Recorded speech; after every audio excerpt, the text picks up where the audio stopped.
नमस्कार दर्शकों, सीधा प्रसारण आज फिर से मिडिल ईस्ट की धरती से ऐसी बड़ी खबरें आ रही हैं जिसने पूरे विश्व की चिंता बढ़ा दी है।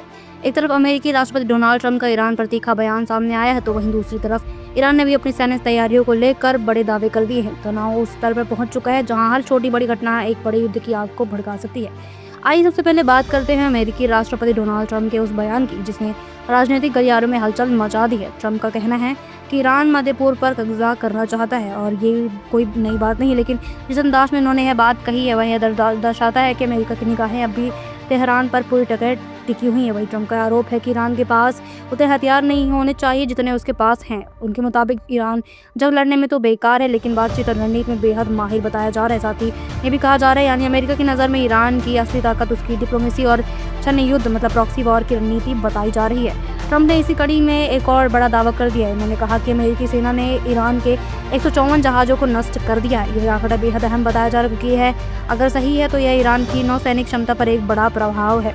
लेकिन इतने बड़े दावे के बाद भी पेंटागन की तरह से इस पर कोई आधिकारिक पुष्टि नहीं हुई है। यह तो एक मनोवैज्ञानिक मतलब साइकोलॉजिकल वॉरफेयर है या फिर अमेरिका ने चुपके से ये कार्रवाई की है जिससे अब ट्रंप सार्वजनिक कर रहे हैं। लेकिन यहीं पर सवाल खड़ा होता है कि अब जब अमेरिका इतने बड़े सैन्य अभियानों का भी दावा कर रहे हैं तो ये क्या यह क्षेत्र में सीधे टकराव की शुरुआत है। इस दावे के साथ ही ट्रंप ने एक और चौंकाने वाली जानकारी साझा की है। उनका कहना है कि ईरान ने अमेरिका पर भरोसा जीतने के लिए 10 तेल के जहाज मतलब कि गिफ्ट के तौर पे उन्हें दे दिए हैं। और हैरानी की बात यह है कि ये जहाज ही पाकिस्तानी झंडा लहरा कर भेजे गए, यानी ईरान ने अपनी पहचान छिपाकर एक दोस्त देश के झंडे के सहारे यह सौदा या भेंट करने की कोशिश की थी। ट्रंप के इस बयान ने बहुत ही बड़ा अंतर्राष्ट्रीय समुद्र में मालवाहक जहाज़ों की सुरक्षा को लेकर एक नए सवाल खड़े हो गए हैं, या फिर यह सिर्फ एक राजनयिक पेच है जिसे ट्रंप ने उजागर कर दिया। फिलहाल पाकिस्तान सरकार की ओर से इस पर कोई प्रतिक्रिया नहीं आई है, लेकिन विशेषज्ञों का मानना है कि अगर ऐसा सच है तो क्षेत्रीय समीकरणों को बहुत बड़ा झटका दे सकता है।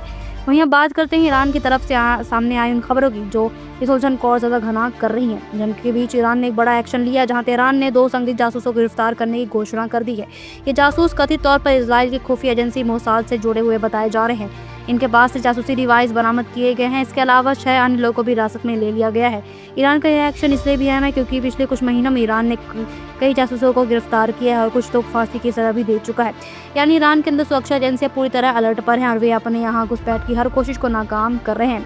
लेकिन सवाल यह है कि क्या गिरफ्तारियां सिर्फ एक आंतरिक सुरक्षा कार्रवाई है या फिर इस बात का संकेत है कि ईरान और इजराइल के बीच चल रही छाया युद्ध मतलब शैडो वॉर अब बेहद गर्म हो चुकी है।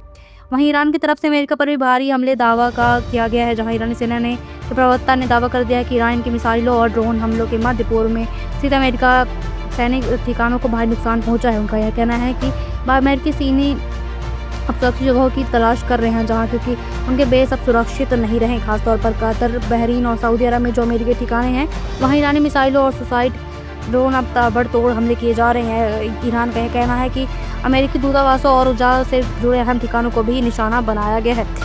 हालांकि यह एक महत्वपूर्ण पहलू यह है कि इन दावों की अभी तक कोई किसी तरह की अंतर्राष्ट्रीय मीडिया पर अमेरिकी प्रशासन ने आधिकारिक तौर पर पुष्टि नहीं की है। लेकिन इतना तय है कि ईरान इस तरह के बयान को देखकर साबित करना चाह रहा है कि वह अमेरिकी ठिकानों तक पहुंच रखता है और जरूरत पड़ने पर उन्हें निशाना भी बना सकता है।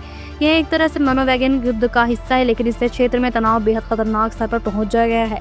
अगर ये हमले वाकई हैं तो अमेरिका की प्रतिक्रिया बेहद कठोर हो सकती है और अगर ये हमले नहीं हुए हैं तो भी इस तरह के दोनों दाऊ पक्षों के बीच विश्वास की कमी और ज़्यादा बढ़ाते हैं।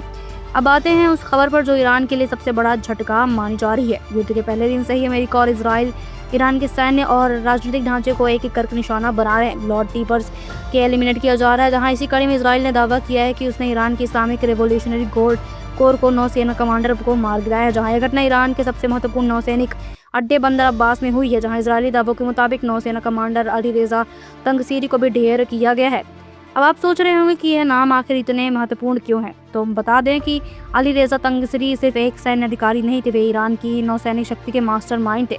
वह यही शख्स हैं जिन्होंने स्टेट ऑफ हॉर्मुज में ईरान की सुरक्षा का ऐसा चक्रव्यूह रचा था जिसने अमेरिका और इजराइल जैसी ताकतों के पसीने भी छुड़ा दिए थे। यह वही रणनीतिकार था जिसने पूरे यूरोप को तेल संकट में डाल दिया था।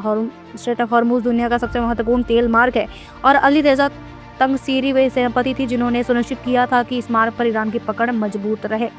उनका मारा जाना ईरान के सैन्य ढांचे खासकर उनकी नौसेना के लिए एक ऐसा झटका है जिसकी भरपाई करना तेहरान के लिए बेहद मुश्किल होगा। ये घटना दिखाती है कि इजराइल की खुफिया एजेंसियां ईरान के अंदर कितनी गहराई तक पहुंच चुकी हैं और एक और जहां ईरान अमेरिकी ठिकानों पर हमला करने का दावा कर रहा है। वहीं दूसरी ओर इसराइल ईरान के सबसे संवेदनशील सैन्य अड्डे पर शीर्ष कमांडर को मारकर यह संदेश दे रहा है कि उनकी पहुंच हर जगह है। अब इस पूरे घटनाक्रम को जोड़कर देखें तो एक बड़ी तस्वीर सामने आती है, जहां मध्य पूर्व में यह संघर्ष अब सिर्फ दो देशों के बीच की लड़ाई नहीं रह गया है, अब एक बहुआयामी युद्ध के रूप भी ले चुका है, जिसमें प्रॉक्सी वॉर, साइबर अटैक, जासूसी गिरफ्तारियां, सैन्य कमांडरों की हत्याएं और समुद्री सुरक्षा से जुड़े मुद्दे भी शामिल बताए जा रहे हैं। अमेरिकी राष्ट्रपति ट्रंप के बयान के वजह से चाहे वह 154 जहाज़ों के नष्ट होने का दावा हो या पाकिस्तानी झंडे वाले तेल टैंकरों का मामला हो, यह सब इस बात का संकेत है कि अमेरिका संघर्ष में पूरी तरह से इजराइल के साथ खड़ा है। ट्रंप का कहना है कि ईरान जंग लड़ने में बेकार है, लेकिन जिस तरह से स्ट्रेट ऑफ हॉर्मुज में अपनी स्थिति मजबूत कर रहा है और अमेरिकी ठिकानों पर हमला के दावे कर रहा है, वह यह दर्शाता है कि ईरान या तो बेहद आत्मविश्वास में है या फिर वो अपनी कमजोरियों को छिपाने के लिए आक्रामक बयानबाजी कर रहा है।